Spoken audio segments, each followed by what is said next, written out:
क्या आप भी सोचते हैं कि फाइनेंस सिर्फ अकाउंटेंट्स या सीए के लिए है? क्या बैलेंस शीट देखते ही आपको लगता है ये मेरे बस की बात नहीं?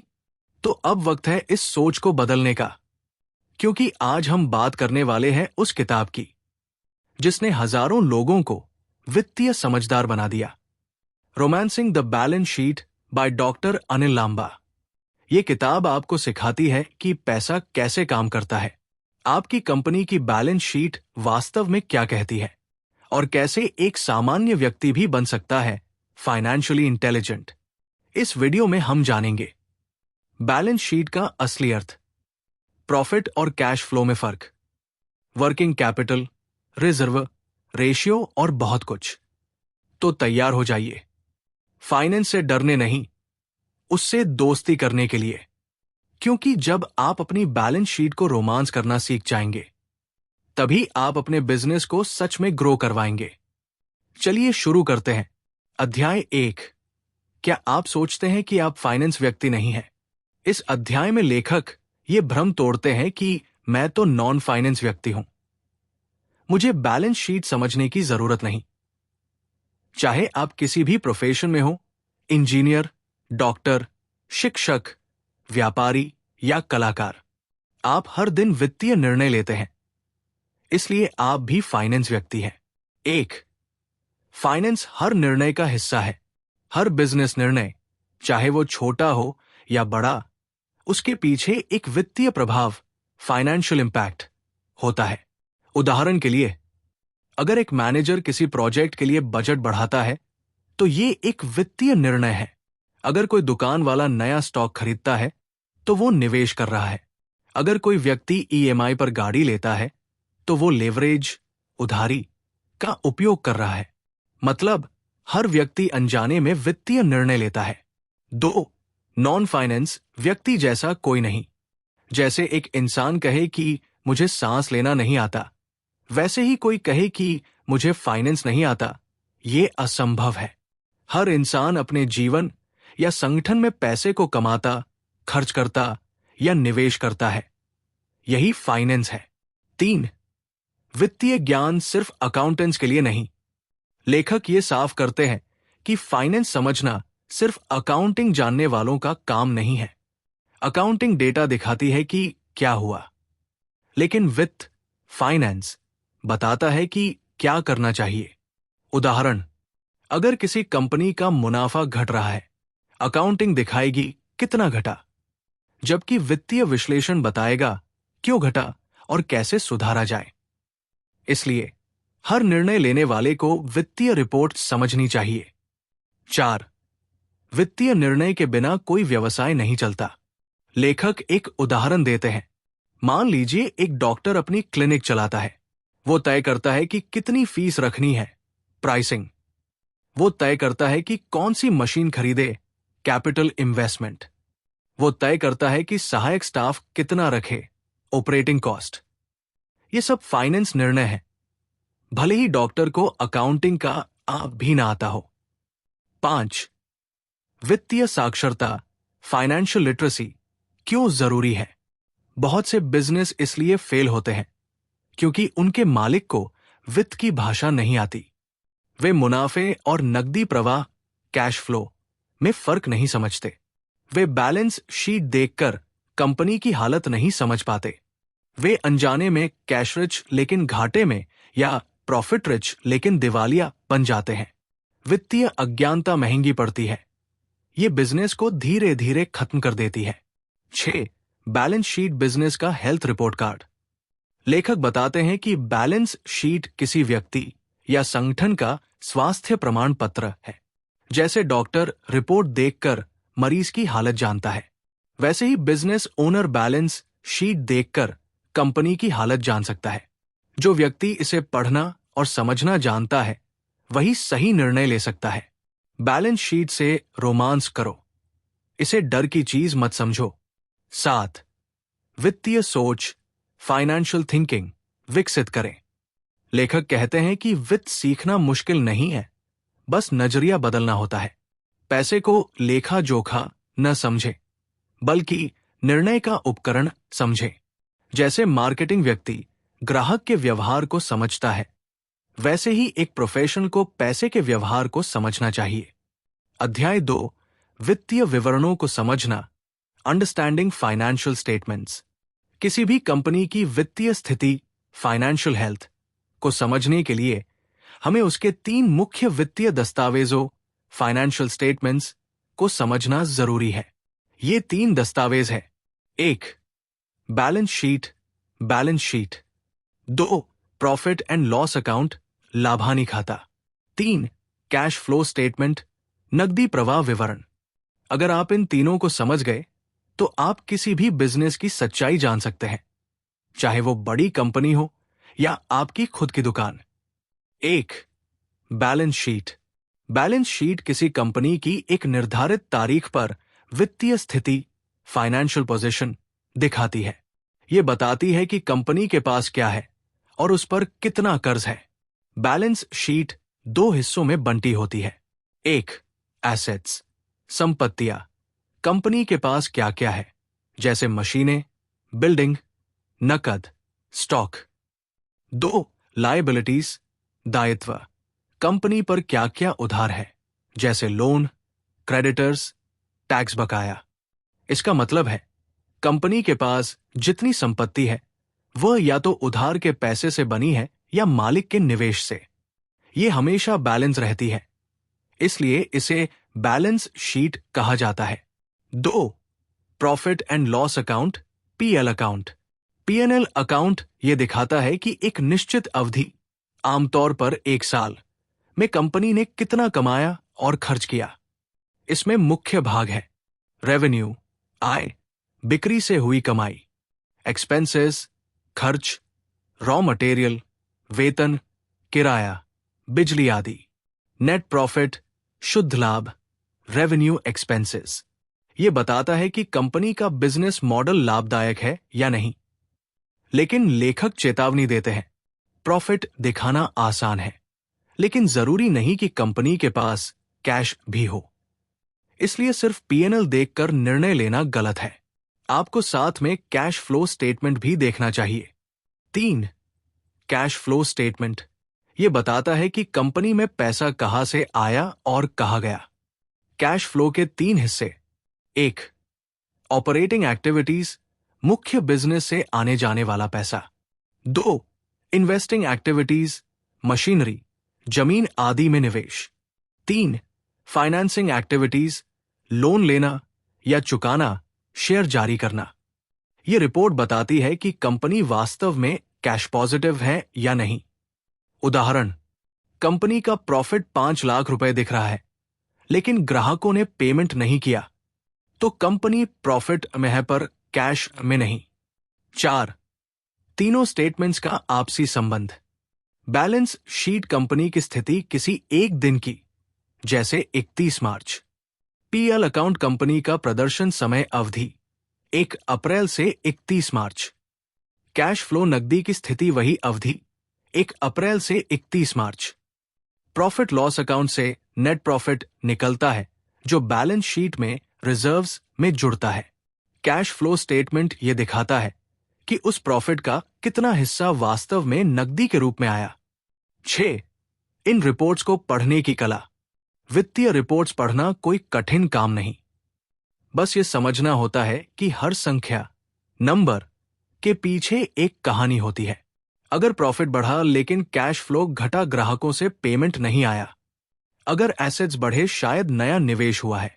अगर लायबिलिटीज बढ़ी, कंपनी ने उधार लिया है। ये संकेत बताते हैं कि कंपनी कहां जा रही है। अध्याय 3, मुनाफा क्या है? What is profit? इस अध्याय में लेखक बताते हैं कि प्रॉफिट यानी मुनाफा दिखने में जितना आसान शब्द है, समझने में उतना ही गहरा है। बहुत से लोग सोचते हैं कि प्रॉफिट का मतलब है कंपनी के पास बचा हुआ कैश, लेकिन हकीकत में ऐसा नहीं होता। अकाउंटिंग का मुनाफा और असली नकद, कैश में बड़ा फर्क होता है। 1. मुनाफा का अर्थ है आय, रेवेन्यू, खर्च, एक्सपेंसेस। लेकिन ये खर्च और आय अकाउंटिंग नियमों के आधार पर गिने जाते हैं, न कि वास्तव में पैसा आने जाने के आधार पर। यानी प्रॉफिट कमाई और खर्च के वादे प्रोमिसेस पर आधारित होता है, न कि नकद लेन देन पर। 2. अक्रूअल कॉन्सेप्ट, मुनाफे का असली नियम। लेखक यहां अक्रूअल कॉन्सेप्ट समझाते हैं, जो अकाउंटिंग का आधार है। आय, इनकम को तब माना जाता है जब उसे कमाया गया हो, भले ही पैसा अभी आया न हो। खर्च, एक्सपेंस को तब माना जाता है जब उसे किया गया हो, भले ही पैसा अभी दिया न गया हो। उदाहरण, मान लीजिए आपने ग्राहक को 1,00,000 रुपए का माल बेचा, लेकिन उसने अभी तक पेमेंट नहीं किया। अकाउंटिंग के अनुसार ये 1,00,000 रुपए आपकी आय, इनकम मानी जाएगी। अगर आपने उस माल के लिए सप्लायर को 60,000 रुपए देना बाकी रखा है, तो वो भी एक्सपेंस गिना जाएगा। भले ही आपने अभी पैसा नहीं दिया, तो आपका प्रॉफिट 40,000 रुपए दिखेगा, हालांकि आपके पास असल में कैश जीरो है। मुनाफा हमेशा अच्छा संकेत नहीं होता। लेखक चेतावनी देते हैं कि कई कंपनियां प्रॉफिट दिखाकर निवेशकों को खुश करती हैं, लेकिन असल में उनके पास नकदी नहीं होती। ऐसी कंपनियां जल्द ही दिवालिया हो जाती हैं, क्योंकि वे बिल और वेतन नहीं चुका पाती। उदाहरण, कंपनी ने साल में 10 लाख रुपए का प्रॉफिट दिखाया, लेकिन 8 लाख रुपए की बिक्री उधारी पर है और ग्राहक ने अभी पेमेंट नहीं किया। कंपनी के पास कैश सिर्फ 2 लाख रुपए है। मीनवाइल खर्च और लोन की देनदारी 5 लाख रुपए की है। परिणाम, कंपनी कागज पर अमीर, लेकिन जमीन पर गरीब। डेप्रिसिएशन, छुपा हुआ खर्च। लेखक बताते हैं कि मुनाफा निकालते समय डेप्रिसिएशन भी घटाया जाता है। डेप्रिसिएशन यानी किसी स्थायी संपत्ति, जैसे मशीन, बिल्डिंग का मूल्य घटाना। उदाहरण, अगर आपने 10 लाख रुपए की मशीन खरीदी और उसकी उम्र 10 साल है, तो हर साल 1 लाख रुपए की डेप्रिसिएशन एक्सपेंस मानी जाएगी। लेकिन ध्यान रहे, ये एक्सपेंस तो है, पर इसमें कोई कैश आउटफ्लो नहीं होता। मतलब, डेप्रिसिएशन से मुनाफा घटता है, लेकिन नकदी पर असर नहीं पड़ता। विंडो ड्रेसिंग, मुनाफा दिखाने की चाल। लेखक बताते हैं कि कुछ कंपनियां मुनाफा कृत्रिम रूप से बढ़ा दिखाती है। इसे विंडो ड्रेसिंग कहा जाता है, जैसे खर्चों को आगे के सालों में दिखाना या राजस्व को पहले दिखा देना। ये निवेशकों को भ्रमित करता है, लेकिन असल स्थिति नहीं बदलती। लेखक कहते हैं, कंपनी का असली हाल जानना है तो उसके कैश फ्लो स्टेटमेंट को देखो। अध्याय 4, फंड्स के स्रोत और उपयोग, sources and uses of funds. इस अध्याय में लेखक बताते हैं कि किसी भी व्यवसाय के लिए यह समझना बेहद जरूरी है कि पैसा, फंड्स कहां से आ रहा है और कहां इस्तेमाल हो रहा है। लेखक कहते हैं, अगर आप जानते हैं कि पैसा कहां से आया और कहां गया, तो आप किसी भी कंपनी की सच्ची वित्तीय कहानी समझ सकते हैं। 1. फंड का मतलब क्या है? फंड्स का अर्थ है कंपनी के पास उपलब्ध पैसा या पूंजी, मनी कैपिटल, जिसे वह अपने व्यवसाय को चलाने के लिए प्रयोग करती है। यह पैसा या तो मालिकों द्वारा लगाया गया होता है या किसी स्रोत से उधार लिया गया होता है। 2. सोर्सेज ऑफ फंड्स, फंड्स के स्रोत। लेखक के अनुसार कंपनी के पास फंड्स प्राप्त करने के मुख्य स्रोत 2 प्रकार के होते हैं। ओनर्स फंड्स, मालिक की पूंजी, वो पैसा जो मालिक या शेयर होल्डर कंपनी में निवेश करते हैं। इसमें शामिल है शेयर कैपिटल, रिजर्व्स, सरप्लस, पिछले वर्षों के मुनाफे, रिटेन्ड अर्निंग्स, ये स्थायी पूंजी होती है जिसे वापस नहीं करना पड़ता। बी. बोरोड फंड्स, उधार लिया गया पैसा, बैंक लोन, डिबेंचर, क्रेडिटर्स आदि से मिला पैसा। ये अस्थायी होता है और इसे ब्याज सहित लौटाना पड़ता है। 3. यूजेस ऑफ फंड्स, फंड्स का उपयोग। कंपनी जो भी पैसा जुटाती है उसका उपयोग 2 प्रमुख तरीकों से करती है। फिक्स्ड एसेट्स खरीदने में, जैसे मशीनरी, बिल्डिंग, उपकरण, वाहन, कंप्यूटर आदि। ये दीर्घकालिक निवेश है और कई वर्षों तक उपयोग में आते हैं। B. Working capital, working capital में रोजमर्रा के संचालन के लिए आवश्यक फंड, जैसे कच्चा माल खरीदना, कर्मचारियों का वेतन देना, बिजली बिल, टैक्स आदि। ये पैसे का घूमता हुआ हिस्सा है जो लगातार इस्तेमाल और वापस आता रहता है। 4. फंड्स के स्रोत और उपयोग को ट्रैक करने का तरीका। लेखक कहते हैं कि हर वित्तीय वर्ष में कंपनी की बैलेंस शीट में होने वाले बदलावों से यह पता लगाया जा सकता है कि पैसा कहां से आया और कहां गया। इसे ही फंड्स फ्लो स्टेटमेंट कहा जाता है। हर बदलाव हमें कंपनी के वित्तीय व्यवहार का संकेत देता है। 5. फंड्स फ्लो स्टेटमेंट की समझ। फंड्स फ्लो स्टेटमेंट बताता है कि 1. कंपनी ने कितना पैसा जुटाया, 2. और उसे कहां खर्च किया। यह किसी व्यवसाय की फाइनेंशियल डिसिप्लिन दिखाता है। अगर कंपनी का पैसा गलत दिशा में जा रहा हो, जैसे अनुत्पादक संपत्ति, नॉन प्रोडक्टिव एसेट में, तो कंपनी की वित्तीय स्थिति कमजोर होने लगती है। हेल्दी फंड मैनेजमेंट के संकेत। लेखक बताते हैं कि एक अच्छी कंपनी हमेशा इन बातों का ध्यान रखती है। 1. लंबी अवधि की जरूरतों जैसे मशीन, बिल्डिंग को लंबी अवधि के फंड जैसे इक्विटी, लॉन्ग टर्म लोन से पूरा करें। 2. कम अवधि की जरूरतों जैसे वर्किंग कैपिटल को शॉर्ट टर्म बोरोइंग से पूरा करें। इससे कंपनी की लिक्विडिटी और फाइनेंशियल स्टेबिलिटी दोनों बनी रहती है। 8. गलत फंड प्रबंधन के खतरे। अगर कंपनी लंबे समय के निवेश के लिए शॉर्ट टर्म पैसा इस्तेमाल करती है, तो उसे नकदी संकट, कैश फ्लो प्रॉब्लम का सामना करना पड़ सकता है। उदाहरण, अगर कंपनी ने 3 महीने के बैंक ओवरड्राफ्ट से 10 साल की मशीन खरीद ली, तो 3 महीने बाद उसे पैसा चुकाना होगा, जबकि मशीन से आय आना शुरू ही नहीं हुई होगी। ये मिसमैच दिवालियापन की शुरुआत हो सकता है। अध्याय 5 working capital management. Working capital management. इस अध्याय में लेखक बताते हैं कि प्रॉफिट कमाना जरूरी है, लेकिन कैश फ्लो बनाए रखना उससे भी ज्यादा जरूरी है। वर्किंग कैपिटल यानी व्यवसाय की जीवन रेखा, लाइफ ब्लड ऑफ बिजनेस है। अगर इसे समझदारी से मैनेज न किया जाए, तो मुनाफा कमाने वाली कंपनी भी कैश क्रंच में फंस सकती है। 1. वर्किंग कैपिटल क्या है? करंट एसेट्स, वर्तमान संपत्ति, वो संपत्ति जो 1 साल के अंदर नकदी में बदली जा सकती है। कैश बटा बैंक बैलेंस। अकाउंट्स रिसीवेबल, ग्राहकों से मिलने वाला पैसा। इन्वेंट्री, कच्चा माल, तैयार माल। करंट लायबिलिटीज, वर्तमान देनदारी, वे दायित्व जो कंपनी को 1 साल के भीतर चुकाने होते हैं।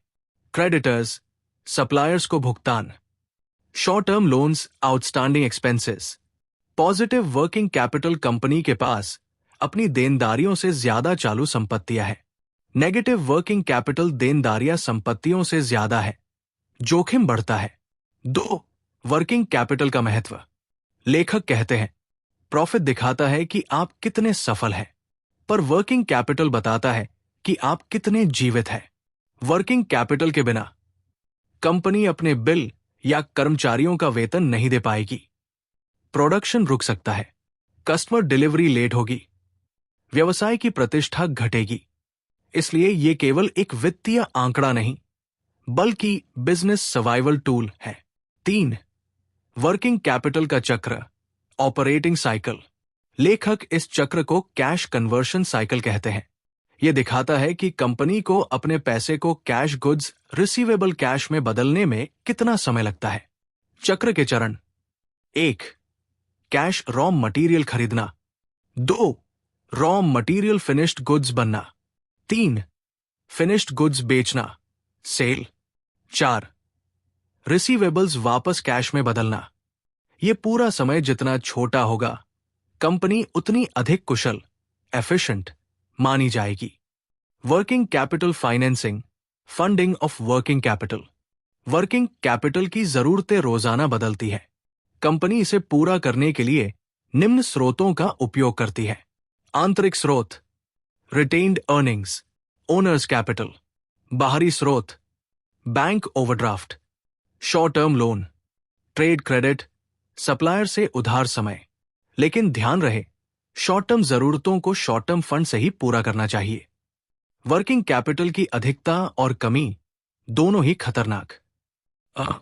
ओवर कैपिटलाइजेशन, अधिक वर्किंग कैपिटल, कैश और स्टॉक ज्यादा पड़े रहते हैं, रिटर्न ऑन इन्वेस्टमेंट घट जाता है। निष्क्रिय पैसा व्यवसाय की एफिशिएंसी को मार देता है। बी, अंडर कैपिटलाइजेशन, कम वर्किंग कैपिटल, बिल और देनदारियां समय पर नहीं चुकाई जा सकती, उत्पादन प्रभावित होता है, मार्केट में साख, रेप्यूटेशन गिर जाती है। यानी कोई कंपनी घाटा झेल सकती है, पर नकदी की कमी झेलना सबसे बड़ा जोखिम है। अध्याय 6, डिप्रिसिएशन की सच्चाई। इस अध्याय में लेखक बताते हैं कि डेप्रिसिएशन सिर्फ एक अकाउंटिंग एंट्री नहीं, बल्कि बिजनेस की असली आर्थिक हकीकत है।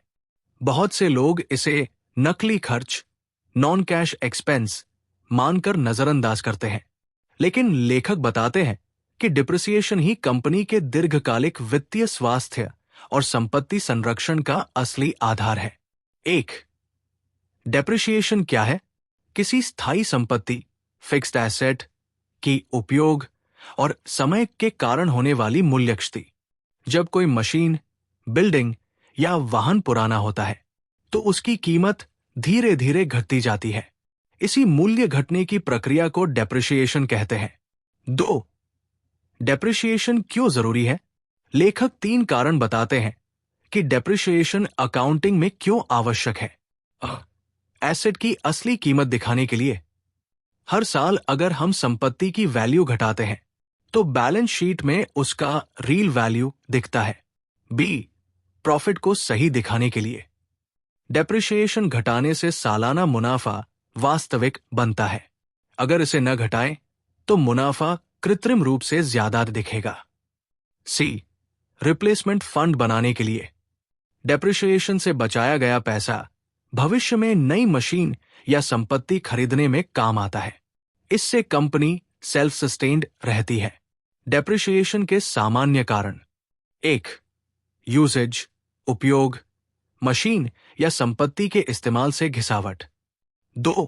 पैसेज ऑफ टाइम, समय का असर, समय के साथ मूल्य घटता है। 3. ऑब्सोलेसेंस, तकनीकी पुरानापन, नई तकनीक आने से पुरानी संपत्ति बेकार हो जाती है। 4.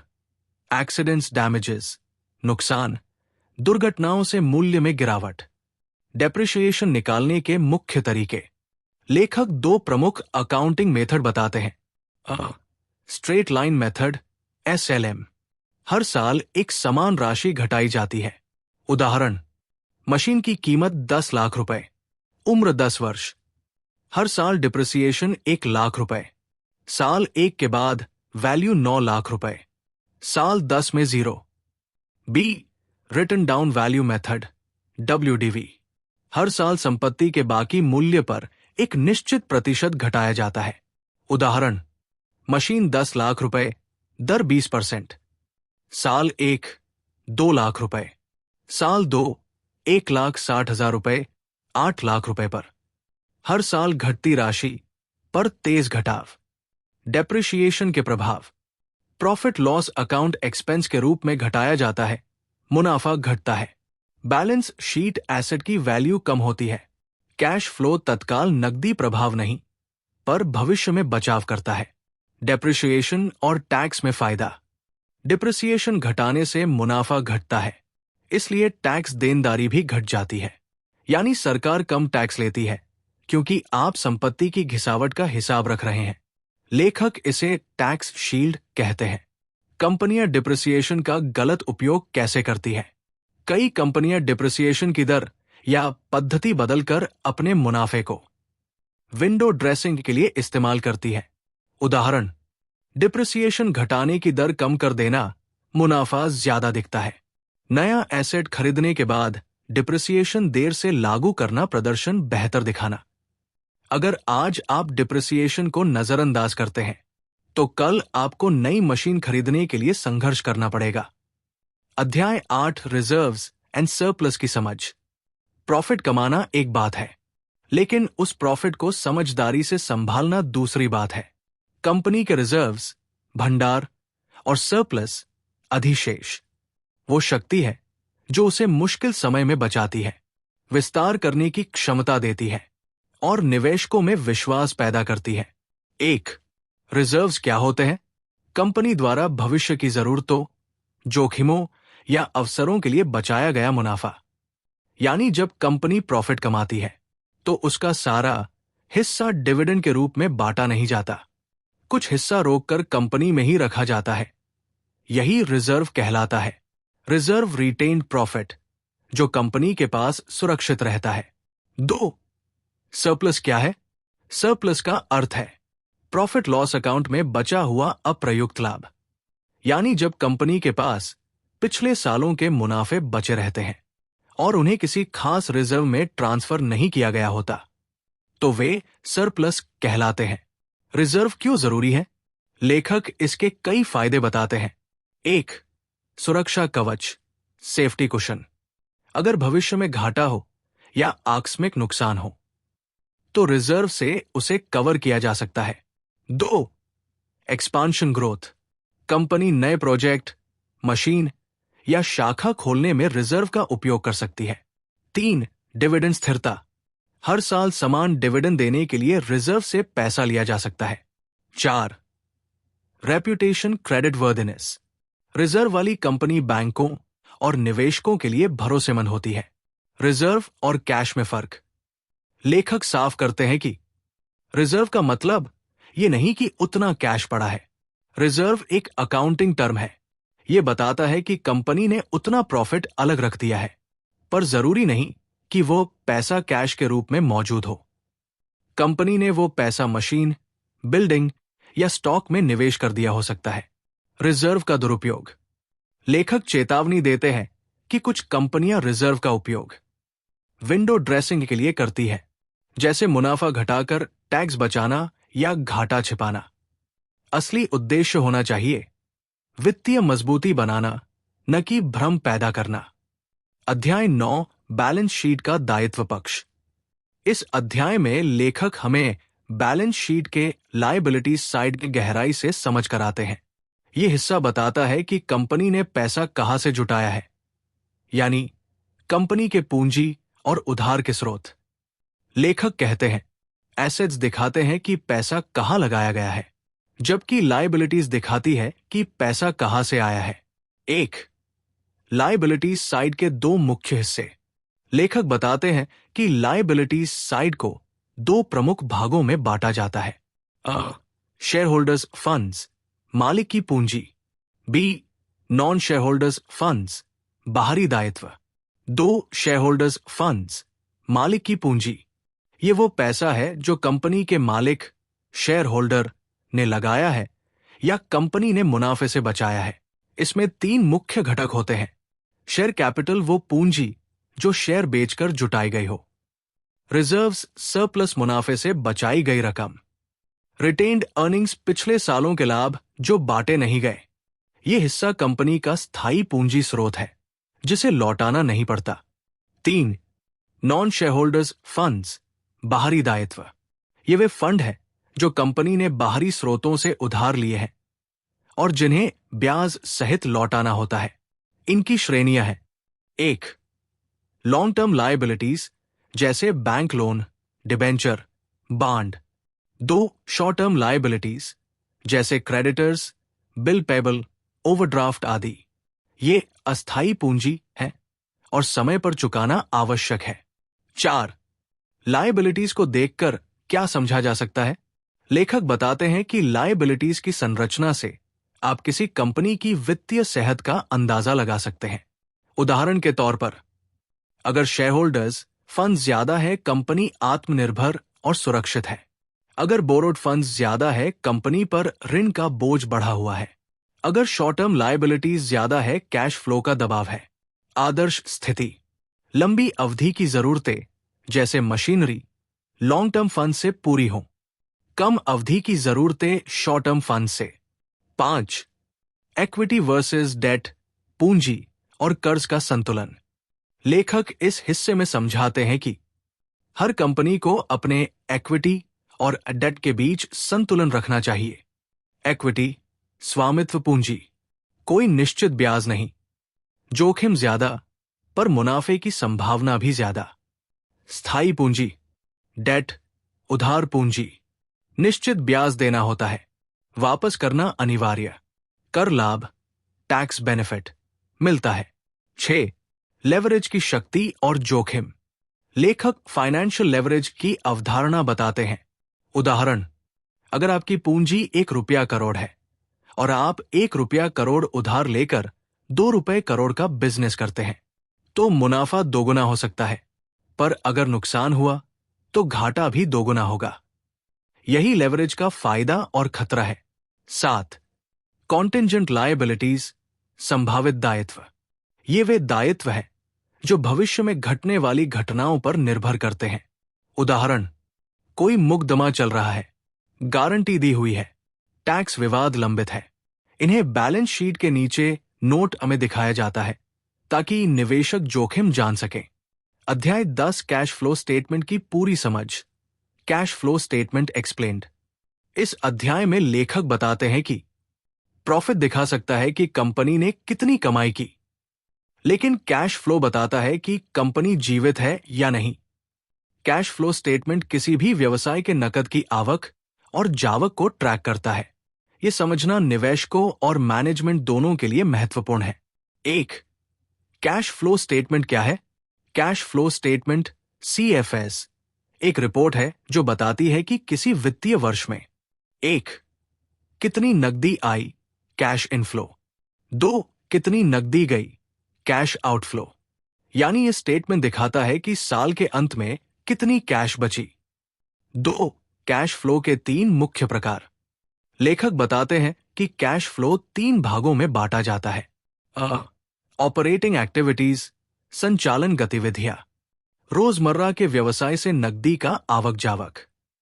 उदाहरण, ग्राहकों से प्राप्त भुगतान, रिसीवेबल्स, सप्लायर्स को भुगतान, पेबल्स, कर्मचारियों का वेतन, टैक्स का भुगतान।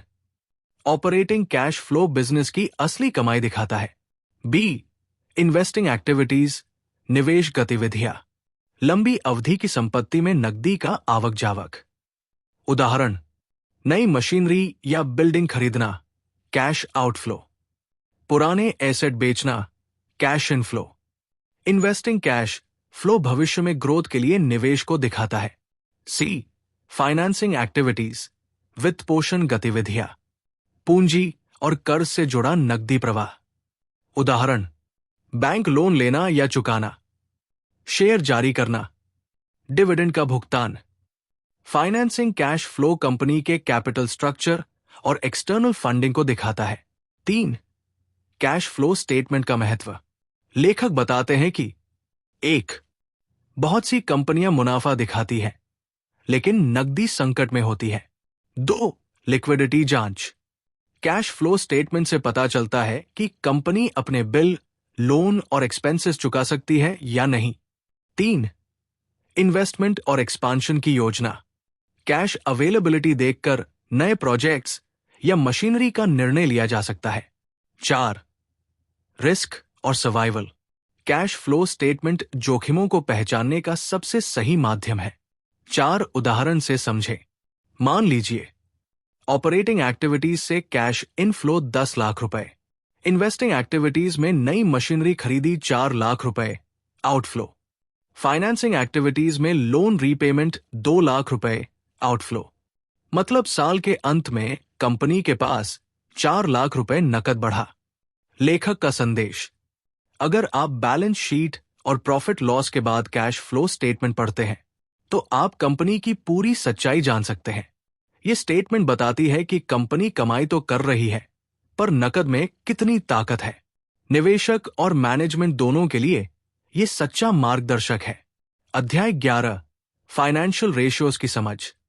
लेखक इस अध्याय में बताते हैं कि बैलेंस शीट और प्रॉफिट लॉस केवल आंकड़े नहीं, बल्कि इनसे निकलने वाले फाइनेंशियल रेशियोज ही व्यवसाय की असली ताकत बताते हैं। फाइनेंशियल रेशियोज के माध्यम से निवेशक, मैनेजमेंट और ऋणदाता समझ सकते हैं कि कंपनी सुदृढ़ है या कमजोर, लाभप्रद है या संकट में। 1. फाइनेंशियल रेशियोज क्यों जरूरी है? Quick analysis. कंपनी की वित्तीय स्थिति तुरंत समझ आती है। कंपैरिजन, कंपनी को पिछले साल या अन्य कंपनियों से तुलना करना आसान। डिसीजन मेकिंग, निवेश, ऋण और विस्तार के निर्णय में मदद। अर्ली वार्निंग, किसी संकट या नकदी समस्या का समय रहते पता चल जाता है। लेखक कहते हैं, ratios convert numbers into meaningful stories. Ratio से कंपनी की सच्चाई जानना। लेखक बताते हैं कि केवल संख्या देखना पर्याप्त नहीं है। रेशियो एनालिसिस से पता चलता है क्या कंपनी का कैश फ्लो सही है, क्या डेट का बोझ मैनेजेबल है, क्या मुनाफा स्थायी है या केवल अकाउंटिंग ट्रिक से दिखाया गया है। रेशियोज का सही इस्तेमाल। हमेशा ट्रेंड एनालिसिस करें, साल दर साल तुलना, इंडस्ट्री बेंचमार्क से तुलना करें। एक रेशियो अकेले सब नहीं बताता। कंपनी का पूरा चित्र देखने के लिए सभी रेशियोज देखें। लेखक का अंतिम संदेश, एक सच्चा निवेशक या प्रबंधक वही है जो बैलेंस शीट, पीएल और कैश फ्लो स्टेटमेंट की कहानी समझ सके। प्रॉफिट केवल विजुअल इफेक्ट है, कैश फ्लो और एसेट्स मैनेजमेंट असली फिल्म है। अगर आपको यह बुक समरी पसंद आई हो तो वीडियो को लाइक करें और चैनल को सब्सक्राइब करना न भूलें। ऐसी ही और प्रेरणादायक समरीज के लिए जुड़े रहें और अपनी राय कमेंट में जरूर शेयर करें।